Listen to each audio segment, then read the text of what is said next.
Bien. Oui, alors, évidemment, nous occupons sur ces vérandas-là et ces escaliers des bâtiments occupés aujourd'hui, qui étaient à l'époque nos amphithéâtres de sciences et de maths. Et ce n'est pas sans émotion que je me mets sur ces escaliers, parce qu'à l'époque, quand on arrivait jusque-là, c'était pas toujours très facile qu'on les gravissait, ces escaliers, parce que ce n'est pas toujours qu'on avait très bien assimilé tout ce qu'il fallait faire, les devoirs n'étaient pas peut-être toujours très bien faits. Nous étions jeunes, moi en particulier, j'étais très jeune, et en fait je n'avais pas toujours la concentration nécessaire. Oui, et puis bon, de toute façon, aujourd'hui je suis très à l'aise pour parler de tout cela. Vous voyez, j'hésite un peu parce que j'ai eu le sentiment que nous sommes en train de déranger les occupants de la maison. Et qu'en fait, d'habitude, l'hospitalité africaine était un peu plus large que ça. Malheureusement, c'est comme ça aujourd'hui. Nous sommes envahis par l'urbanisme et nous oublions nos vertus. Ce n'est pas important. Alors donc, je disais, dans ce rappel,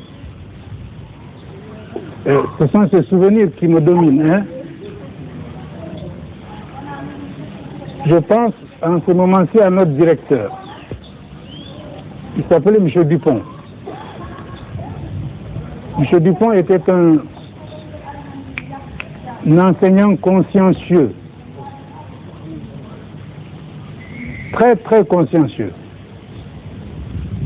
au point que nous avons tous gardé de lui un souvenir terrible d'exigence, pas seulement nous, ses élèves, mais également les professeurs que nous avions. Et je crois que les professeurs avaient du directeur qui était Dupont, disons une trouille beaucoup plus grande encore que les élèves, parce qu'il vérifiait consciencieusement le travail des instituteurs, c'est-à-dire des enseignants qui étaient chargés de nous former. Il lui arrivait de se mettre, de venir inopinément dans la classe d'un maître, d'un enseignant, et de se mettre et d'écouter son enseignement. Et il n'hésitait pas à le reprendre quand il constatait que cet enseignement était insuffisant. C'est ce sentiment que nous avons gardé de l'enseignant, c'est l'image de Dupont que nous avons gardé de l'enseignant consciencieux. Il avait presque un tic, parce que chaque fois qu'il constatait que quelque chose n'allait pas dans le sens de ce qui était prescrit, pour se dominer, M. Dupont avait son index, il le mettait entre ses dents et il mordait dedans, au point que son index droit était devenu volumineux.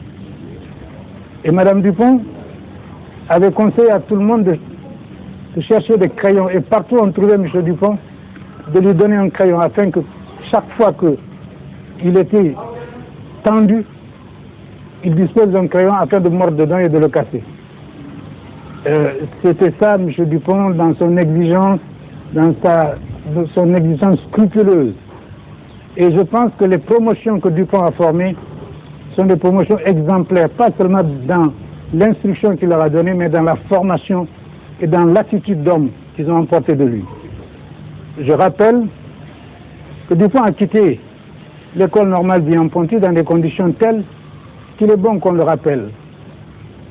Parce que un décret de 1927 confirmait l'école normale Vian-Ponty dans sa fonction de délivrer le brevet supérieur d'enseignement. Et le haut commissaire, à l'époque, M. Brévier, et le directeur général d'enseignement, M. Charton, qui n'entendait pas du tout de cette oreille-là la fonction de l'école normale Vian-Ponty, se sont arrangés pour que Dupont ne reste pas du tout à l'école normale Vian-Ponty. Ils l'ont chargé de mission sur Paris. Ils lui ont dit qu'il allait en mission. Et quand il est parti, ils ont fait rejoindre ses bagages et ils l'ont proprement remplacé. Et c'est ainsi que Dupont est parti et que l'école normale Vian-Ponty a eu une destination nouvelle.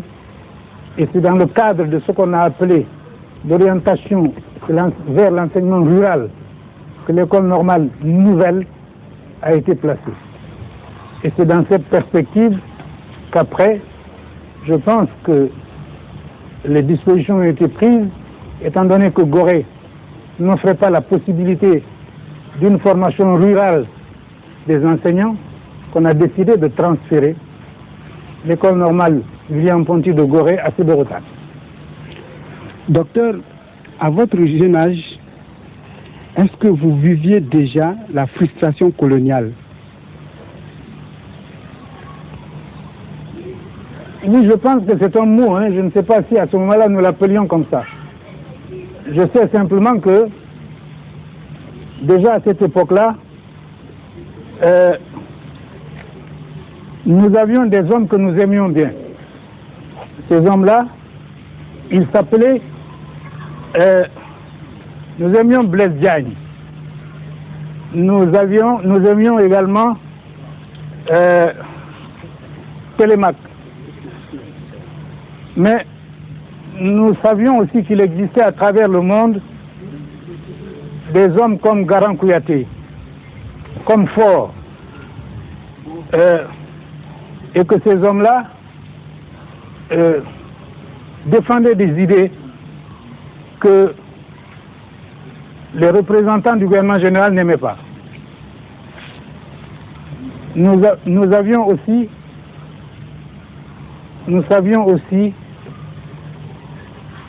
qu'il existait ce qu'on appelait le panafricanisme avec le docteur Dubois. Nous savions aussi qu'il y avait Marcus Garvey qui disait l'Afrique aux Africains, les nègres en Afrique. Nous étions dominés par un tas d'idées diverses. Mais tout ceci, hein, nous recevions aussi des journaux, en particulier le Cri du Nègre. Bon, tout ceci n'était pas très ordonné.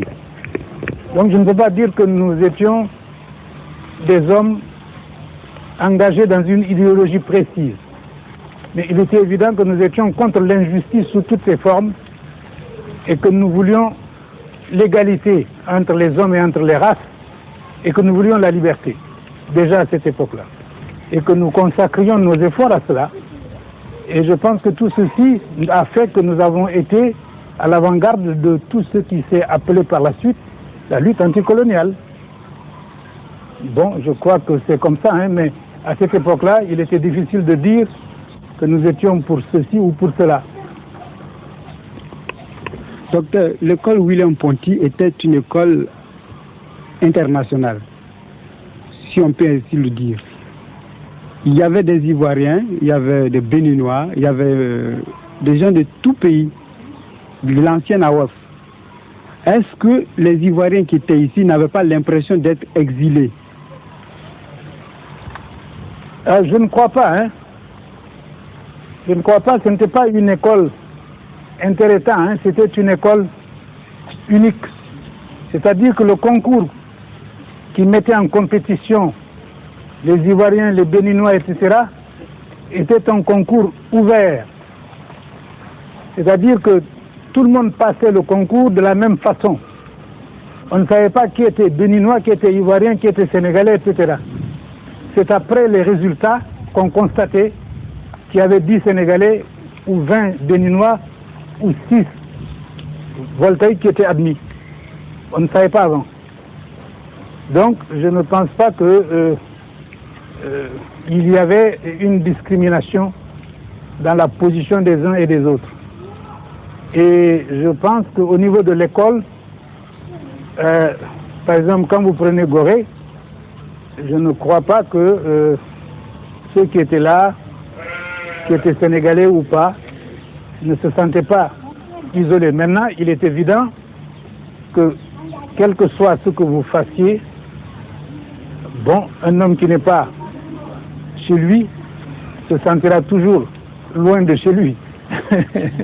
Quand on est loin de sa mère, de sa sœur, de sa cousine, quand on est loin de ce que l'on aime bien manger, il arrive toujours un soir de dimanche qu'on se sente un peu frustré. Mais ça, ce n'est pas le fait de l'école, c'est le fait de ce qu'il y a dans l'homme d'identité obscure et profonde. Mais je voudrais que tu parles de Garan Kouyaté. Parce que... Non, Garan Kouyaté, voilà.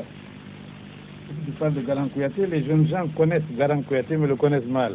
Mais moi aussi, je ne peux pas vous en dire grand-chose. Bon. Parce que, vous savez, quand on a créé, n'est-ce pas, la section d'Aix-en-Provence, cette section recevait les majors de chaque promotion pour suivre un cours de perfectionnement à Aix. J'étais donc tout désigné pour aller continuer mes études à Aix. Mais le gouverneur Antonetti avait, dans son imagination, croyait, n'est-ce pas, que j'irais faire de la politique.